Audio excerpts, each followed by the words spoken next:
कान्हा, ये क्रोध क्या है? एक रोग है राधे, जो केवल क्रोध करने वाले का ही सर्वनाश करता है। मानव शरीर के लिए इसे उत्तम नहीं कहा गया। तो क्या श्री गणेश जैसे अबोध बालक पर महादेव का क्रोध में त्रिशूल चलाना और देवताओं पर देवी पार्वती का क्रोध अनुचित है कान्हा? नहीं राधे, तुम महादेव और महादेवी को क्रोध की परिभाषा से नहीं जोड़ सकती। कारण वे अपने क्रोध और जीवन में घटती घटनाओं से अधिक लोक कल्याण और अपनी रची लीलाओं के वश में होते हैं।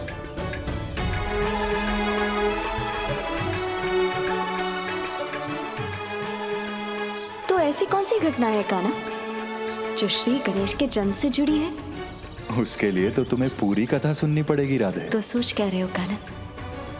कथा शुरू करो। अपने प्रश्न का उत्तर न मिलने पर देवी पार्वती रोष में आ गईं और उन्होंने ब्रह्मदेव के पास जाकर कहा,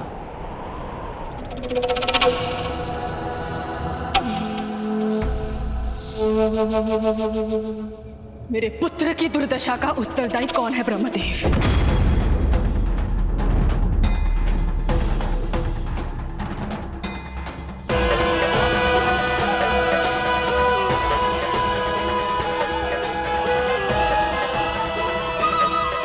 मेरी ममता की हत्या करने वाला कौन है श्रीहरि?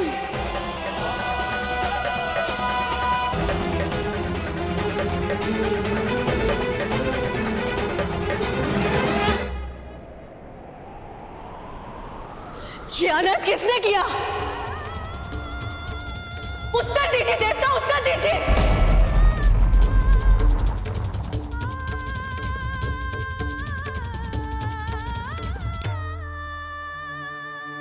उत्तर दो शिवगणों, उत्तर दो, ये अनर्थ किसने किया?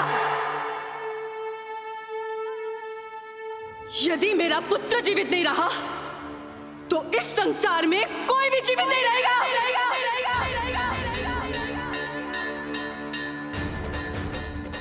मैं सब कुछ भस्म कर दूंगी। मात्र एक संकेत में सारा संसार स्वाहा होगा।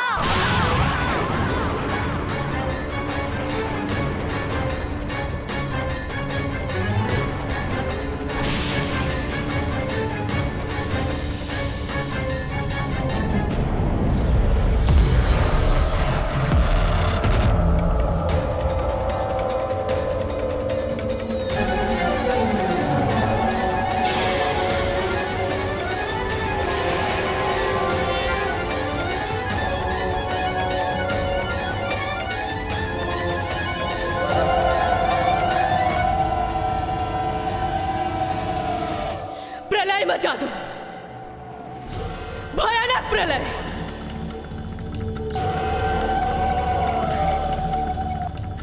मेरे पुत्र की मृत्यु का भीषण प्रतिशोध लो।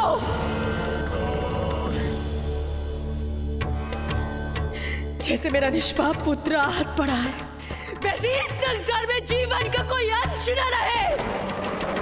महाप्रलय मचा दो, महाप्रलय, महाप्रलय मचा दो, महाप्रलय।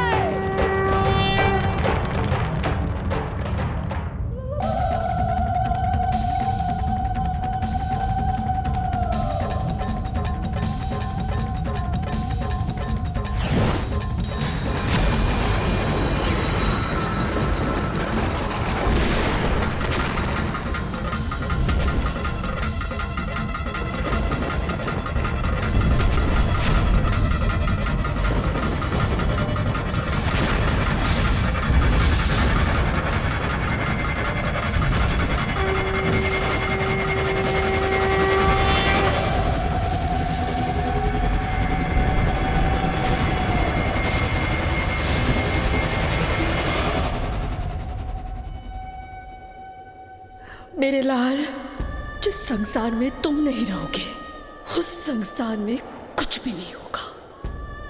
मेरी क्रोधाग्नि सब कुछ भस्म कर डालेगी। शांत हो जाइए महादेवी, अपने क्रोध को नियंत्रित कीजिए। क्षमा महादेवी, क्षमा। धन्य है आप सब, और धन्य है आप सबकी शांति की प्रार्थना। मैं जानना चाहती हूं, जब मेरे पुत्र की हत्या की जा रही थी तब आप सबने शांति की प्रार्थना क्यों नहीं की? क्यों नहीं की? क्यों नहीं की? माता कुमाता न भवति, अर्थात आप इस संसार की माता हैं। क्या आप स्वयं अपने संसार को नष्ट कर देंगी?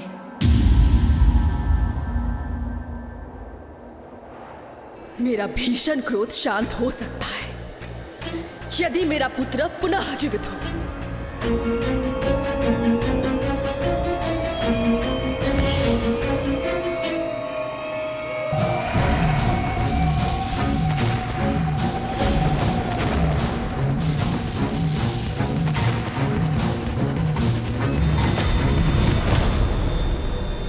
रक्षा कीजिए महादेव, रक्षा कीजिए, रक्षा कीजिए महादेव, हर हर महादेव। अपने ध्यान को विराम दीजिए महादेव, अपने ध्यान को विराम दीजिए।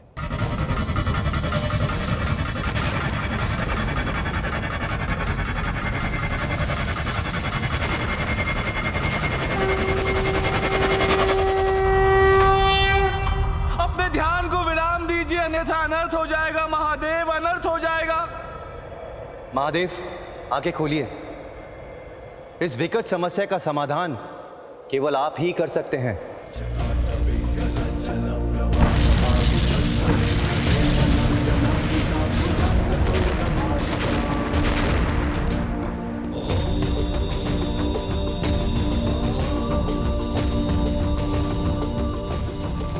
ब्रह्मदेव, श्री हरि विष्णु जी,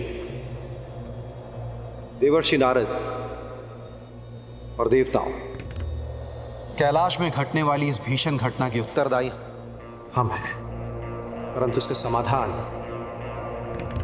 केवल आप ही कर सकते हैं। श्री हरि, कहें महादेव, हम आपके लिए क्या प्रिय कर सकते हैं?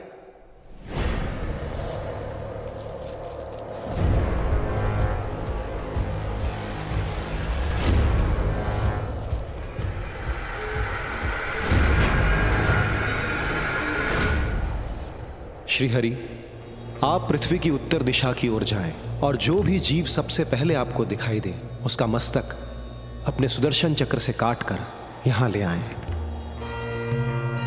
उसके मस्तक और गौरी नंदन के धड़ की शल्य चिकित्सा हम स्वयं करेंगे। इससे देवी पार्वती के रोष और शोक का अंत होगा। उत्तम महादेव।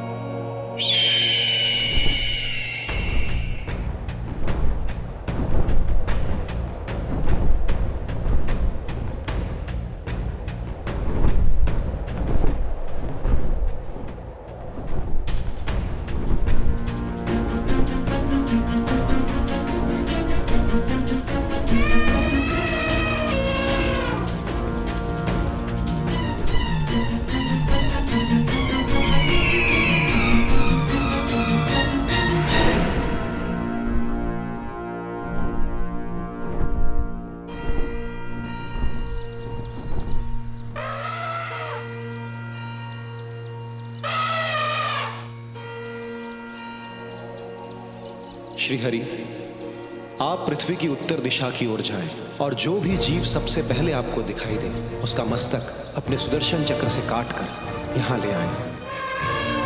एक निरीह और अबोध प्राणी का वध।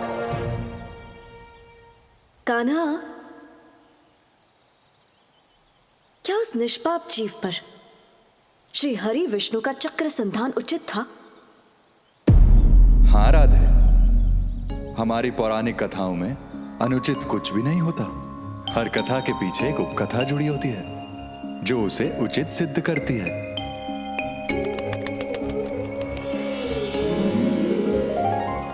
उस निष्पाप जीव को मारने के पीछे की उपकथा क्या है काना? तो सुनो राधे, समुद्र मंथन में से जो 14 रत्न निकले थे, उनमें से एक था दिव्य ऐरावत, जिसे स्वर्ग में स्थापित किया गया।